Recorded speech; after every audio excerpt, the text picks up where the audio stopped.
Hello everybody, this is Onishi, and welcome to episode 15 of the Bloodborne boss battle guide, where I show you how to take out Margo's wet nurse. Depending on which ending you want, this could potentially be your last boss fight, and you don't even have to watch the next episode. I'll explain more about that on the next video.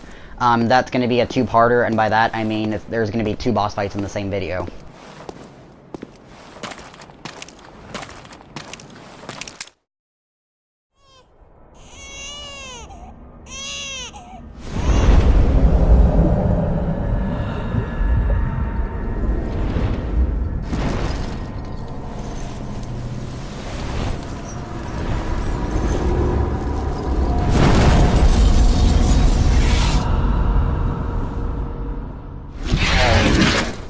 Okay, so for this fight, a quick tip before you start fighting.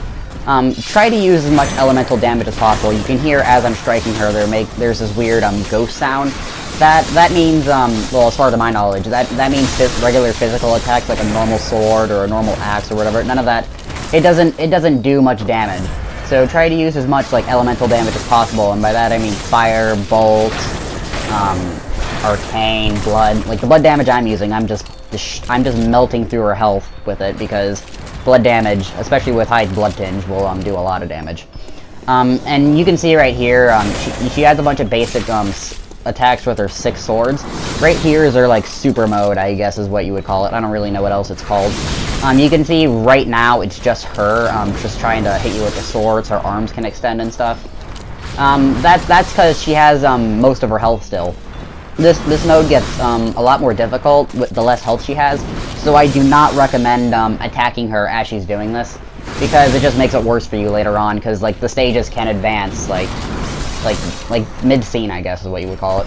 And it's not fun, because she'll start summoning a bunch of clones. If you do manage to activate that like in the middle of the fight with like almost all her health gone, or half health, she can start spawning a bunch of clones, and then they can hit you. And what I suggest is just run around the map. Just run, just book it and run, just go around in a circle.